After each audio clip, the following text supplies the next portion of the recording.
मुख्यमंत्री मनोहर लाल ने कुरुक्षेत्र में अंतर्राष्ट्रीय गीता महोत्सव के सरस और शिल्प मेला का किया शुभारंभ। ब्रह्मा सरोवर तट पर 6 दिसंबर तक चलेगा मेला।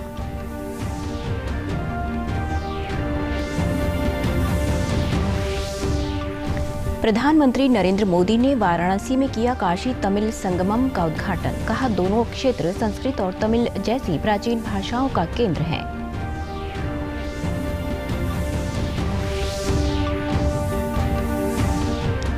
केंद्र सरकार के सार्वजनिक निवेश बोर्ड ने गुरुग्राम के हुड्डा सिटी सेंटर से साइबर सिटी के बीच मेट्रो कनेक्टिविटी को दी मंजूरी।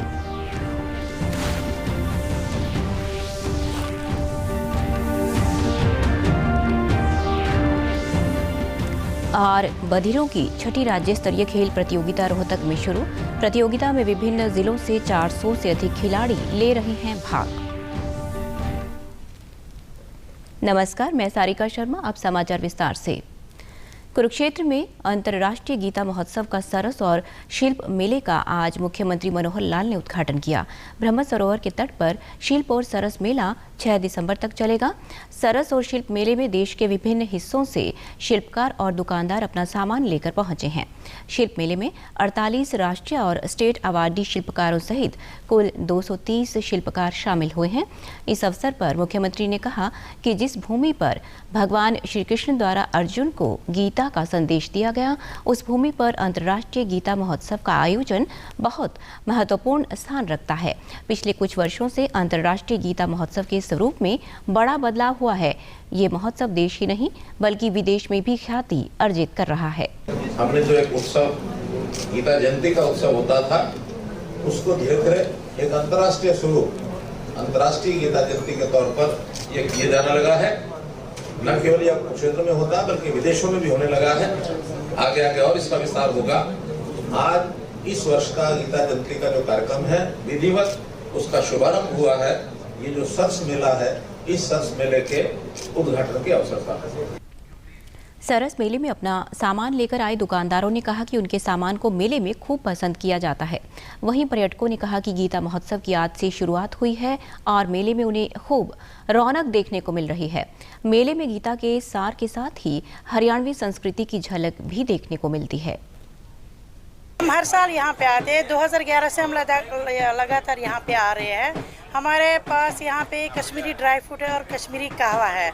हमें यहाँ आके बहुत बढ़िया लगता है। आज जो सरस मेले का शुभारंभ हुआ है, मैं इसके लिए पूरी हरियाणा सरकार को और पूरे कुरुक्षेत्र जिला प्रशासन को हार्दिक शुभकामनाएं देता हूँ। और साथ ही साथ हर एक व्यक्ति से निवेदन करता हूँ कि यहाँ पर आएँ, गीता को भी जाने, गीता के सार को भी जाने और कुरुक्षेत्र भूमि क्यों प्रसिद्ध है इसकी भी जानकारी लें।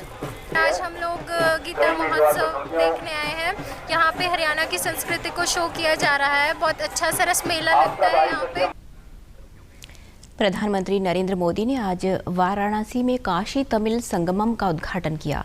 संगमम का आयोजन भारत सरकार आज़ादी का अमृत महोत्सव एक भारत श्रेष्ठ भारत की भावना को बढ़ावा देने के उद्देश्य से कर रही है। संगमम का उद्देश्य देश के 2 सर्वाधिक महत्वपूर्ण और प्राचीन अध्ययन केंद्रों तमिलनाडु और काशी के बीच सदियों पुराने संबंधों को उजागर करना है। काशी तमिल संगमम का लक्ष्य दोनों क्षेत्रों के विद्यार्थियों, शोधकर्ताओं, दार्शनिकों, व्यापारियों, कारीगरों, कलाकारों और जीवन के विभिन्न क्षेत्रों से संबद्ध लोगों को एक दूसरे स्थान पर यात्रा करने का अवसर प्रदान करता है। इससे वे इन केंद्रों से संबंधित जानकारी, संस्कृति और श्रेष्ठ पद्धतियों के बारे में अपने अनुभव साझा कर सकेंगे। प्रधानमंत्री ने अपने संबोधन में कहा कि काशी और तमिलनाडु दोनों ही संस्कृति और सभ्यता के टाइमलेस सेंटर्स हैं। दोनों क्षेत्र संस्कृत और तमिल जैसी विश्व की सबसे प्राचीन भाषाओं के केंद्र हैं। उन्होंने कहा कि ये हम 130 करोड़ देशवासियों की जिम्मेदारी है कि हमें तमिल की इस विरासत को बचाना भी है, उसे समृद्ध भी करना है। प्रधानमंत्री ने कहा कि हमारे देश में संगमों की बड़ी महिमा और बड़ा महत्व रहा है। कॉन्टेक्स्ट में इस फिलॉसफी को हम साक्षात देख सकते हैं। काशी और तमिलनाडु दोनों ही संस्कृति और सभ्यता के टाइमलेस सेंटर्स हैं। दोनों क्षेत्र संस्कृत और तमिल जैसी विश्व की सबसे प्राचीन भाषाओं के केंद्र है। काशी में बाबा विश्वनाथ है तो तमिलनाडु में भगवान रामेश्वरम का आशीर्वाद है। काशी और तमिलनाडु दोनों शिवमय है दोनों शक्तिमय है। एक स्वयं में काशी है तो तमिलनाडु में दक्षिण काशी है। काशी कांची के रूप में दोनों की सप्तपुरियों में अपनी महत्ता है। Haryana mass rapid transport corporation limited के निदेशक मंडल की 50वीं बैठक में विभिन्न कार्यों की समीक्षा करते हुए प्रदेश के मुख्य सचिव संजीव कौशल ने बताया कि भारत सरकार के सार्वजनिक निवेश बोर्ड ने गुरुग्राम के हुडा सिटी सेंटर से साइबर सिटी के बीच 28.5 किलोमीटर लंबी मेट्रो कनेक्टिविटी को मंजूरी दे दी है। ये पूरे गुरुग्राम शहर को कवर करेगी।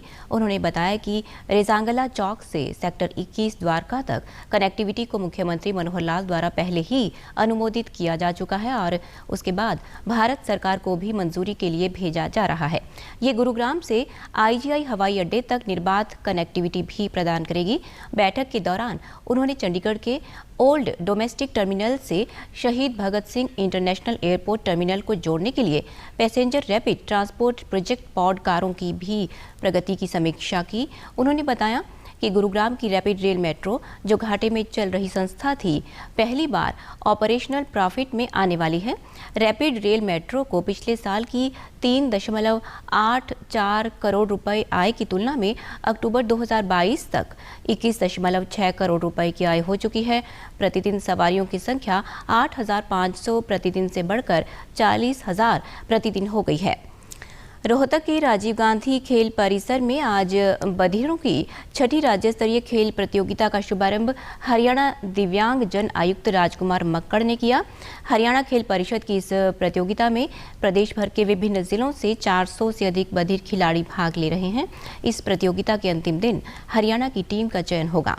चयनित टीम आगामी जनवरी माह में इंदौर में होने वाली राष्ट्रीय खेल प्रतियोगिता में भाग लेगी। हरियाणा दिव्यांगजन आयुक्त राजकुमार मक्कड़ ने हरियाणा सरकार की खेल नीति की सराहना की और कहा कि दिव्यांग खिलाड़ियों को भी हरियाणा में बराबर की सुविधाएं मिल रही हैं। हरियाणा के 14 जिलों के 436 खिलाड़ी इन्होंने भाग लिया है। 2 दिन तक यह प्रतियोगिता चलने वाली है। इसमें विभिन्न खेल इनकी प्रतियोगिताएं होंगी और यहाँ से जो जीत करके जाएंगे वो अखिल भारतीय प्रतियोगिता जो उज्जैन के अंदर दिसंबर मास में होने वाली है उसमें भाग लेंगे और वहाँ से जो जीतेंगे तो निश्चित रूप से पैरा ओलंपिक के लिए वो पात्र होंगे। हरियाणा खेल परिषद के सचिव नरेंद्र कुमार ने बताया कि प्रतियोगिता के दौरान athletics, badminton, table tennis, lawn tennis, judo, karate आदि के मुकाबले होंगे।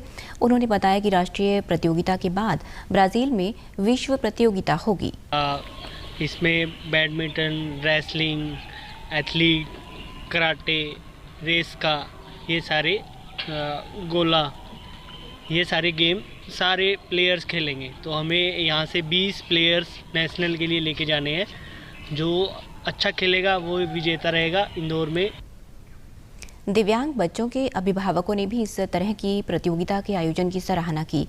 अभिभावक संजय सिंगला ने कहा कि दिव्यांग बच्चे भी सामान्य बच्चों की तरह ही खेलते हैं। इस तरह की प्रतियोगिता से दिव्यांगों की प्रतिभाएं सामने आती हैं। जो क्वालिटी है वो जनरल बच्चों जैसी है, क्योंकि भारत सरकार या जनरल लोग ये सोचते थे दिव्यांग है, ये अपंग है, ये कुछ कर नहीं सकता समाज के लिए। लेकिन ये जो एसोसिएशन है ये दिव्यांगों की प्रतिभा को सामने ला रही है जनता की। मुख्यमंत्री मनोहर लाल ने आज कुरुक्षेत्र के पिहोवा के मांडी में उदासीन श्री ब्रह्मा अखाड़ा साहिब द्वारा आयोजित मानवता के महान सेवक बाबा श्री चंद्र महाराज के 528वें प्रकाश उत्सव में शिरकत की और माथा टेक कर गुरु का आशीर्वाद लिया। इस अवसर पर मुख्यमंत्री ने मांडी साहिब में बाबा श्री चंद्र महाराज के नाम से 20 बिस्तरों वाला अस्पताल बनाए जाने की घोषणा की। उन्होंने कहा कि अखाड़ा साहिब जमीन उपलब्ध करवाएगी और सरकार अस्पताल बनाकर देगी और इस अस्पताल के संचालन की जिम्मेवारी उदासीन श्री ब्रह्म अखाड़ा साहिब की होगी। मुख्यमंत्री ने गुरुद्वारा साहिब परिसर से गुजर रही बिजली की तारों व खंभों को हटाने के भी निर्देश दिए। उन्होंने गुरुद्वारा साहिब की सड़क के दोनों ओर इंटरलॉकिंग कार्य को पूरा करवाने की भी घोषणा की। गया कि कुछ इस इलाके दे इस जगह दे काम छोटे मोटे हैगे। एक तेना क्या कहते गुरुद्वारा महाराज ऊपरों कोई बिजली की तार जा रही है। मैं उस वेले एससी ਨੂੰ बुला के कहता कि बिजली की तार गुरुद्वारे परिसर तो बाहर कट के रखो, 14 खंबे ने बाहर कर दो कि बाबा श्रीचंद जी के नाम से मांडी पिंड दे विच एक हस्पताल बनाया जाए। तो मैं बाबा जी ਨੂੰ कह रहा कि ਜ਼ਮੀਨ ਤੇ ਇੱਥੇ ਮਿਲ ਜਾਏਗੀ, ਜ਼ਮੀਨ ਉਪਲਬਧ ਕਰਾ ਦਿਓ। 20 ਬੈੱਡ ਦਾ ਹਸਪਤਾਲ ਬਣਾਉਣ ਦਾ ਕੰਮ ਇਹ ਸਰਕਾਰ ਦਾ ਹੈ, ਸਰਕਾਰ करके ਤੁਹਾਨੂੰ सौंप देगी, ਉਹਨੂੰ ਚਲਾਉਣ ਦੀ ਜ਼ਿੰਮੇਵਾਰੀ भी ਤੁਸੀਂ लो। मुख्यमंत्री ने कहा कि उदासीन श्री ब्रह्म अखाड़ा समाज सेवा के कर्म को आगे बढ़ा रहा है। इन सभी कार्यों में राज्य सरकार की ओर से जिस भी प्रकार के सहयोग की आवश्यकता होगी सरकार अवश्य मदद करेगी। उन्होंने कहा कि हमारी सरकार भी समाज कल्याण के लिए अनेक कार्य कर रही है। इतिहास भरिया है, जिहड़े साधु संत सन्यासी महापुरुष वो सानू हमेशा ज्ञान दियां गल्लां दसदे हैं, किहड़े राह सानू चलना चाहिए ये सानू दसदे ने। और नवी पीढ़ी दे भी सब लोग उन्हां दे राह ते चलण दा संकल्प लैंदे ने ते अच्छे कामां वास्ते सानू प्रेरणा करदे ने। मतदाता सूचियों में संशोधन तथा नए वोट बनाने का कार्य फतेहाबाद में जोरों पर चल रहा है। ये कार्य 19 नवंबर तथा 20 नवंबर को हर मतदाता बूथ पर पूरे प्रदेश में होगा। Booth level officer Mukesh Soni ने बताया कि इस अभियान को लेकर जिला फतेहाबाद के लोगों में जबरदस्त उत्साह है। मतदाता अपने अपने कार्य को लेकर बूथों पर आ रहे हैं और वहां उपस्थिति कर्मचारियों की टीम उनकी समस्याओं का समाधान कर रही है। कैंप चलाया गया है। इस कैंप के अंदर नए वोट बनाए जाएंगे जिनकी उम्र आगे मार्च तक 18 साल की हो जाती है, उनका फार्म भरेंगे हम नए वोटर के लिए। और जो लिस्ट हमारे पास है बूथ नंबर 89 पे, उनका शुद्धिकरण कोई करवाना चाहता है, किसी का नाम गलत है, किसी का पता गलत है, किसी की डेट ऑफ बर्थ गलत है, तो वो ठीक की जाएगी। और कोई लड़की की शादी हो गई या किसी की मृत्यु हो गई तो हम उसका वोट काटने में भी इसलिए यहाँ बैठे हैं। वोट बनवाने के लिए आए रमेश कुमार, विवेक कुमार, सुमित और समीर ने बताया कि उपस्थित अधिकारियों की टीम ने आवश्यक दस्तावेज लेकर तत्काल ही उनके कार्य पूरे कर दिए। कई सालों से ठीक करवाना था लेकिन आज मौका मिला है, आज ठीक करवाया। अच्छा किया जी, सरकार ने सभी को मौका दिया गया है। ठीक है जी, भी नए पहचान पत्र भी बने और जो जिनके नाम गलत हैं वो ठीक किया। गवर्नमेंट ने शिविर लगाया है, जो वो ठीक करवाने हैं, नाम कटवाना है, जो भी त्रुटियां हैं। आज गवर्नमेंट ने 19 और 20 तारीख को ये शिविर लगाए हैं। इसमें हम अपने डॉक्यूमेंट सही करवाने आए हैं और नया वोट बनवाने आए हैं। हमें खुशी है कि सरकार अच्छे काम करने लग रही है और हमारा ये वोट ठीक करके बनाई। सिस्टर की यहाँ पर वोट कटवाने हैं वार्ड नंबर 12 से, और जहाँ पर कटवाकर सिस्टर की शादी है वहाँ पर बनवानी है। तो सरकार का अच्छा निर्णय कि ये वोट कटवाकर 2 जगह नहीं बनी हुई, इसलिए वहाँ पर बनवा रहे हैं। अंत में इस बुलेटिन के मुख्य समाचार एक बार फिर।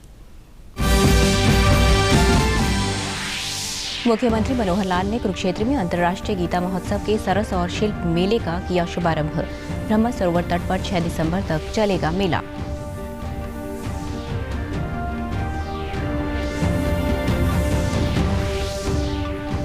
प्रधानमंत्री नरेंद्र मोदी ने वाराणसी में किया काशी तमिल संगमम का उद्घाटन। कहा, दोनों क्षेत्र संस्कृत और तमिल जैसी प्राचीन भाषाओं का केंद्र हैं।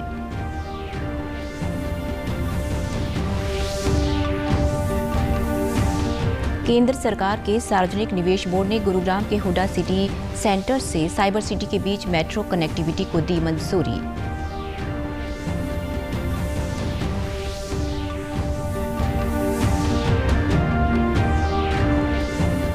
और बधिरों की 6ठी राज्य स्तरीय खेल प्रतियोगिता रोहतक में शुरू। प्रतियोगिता में विभिन्न जिलों से 400 से अधिक खिलाड़ी ले रहे हैं भाग।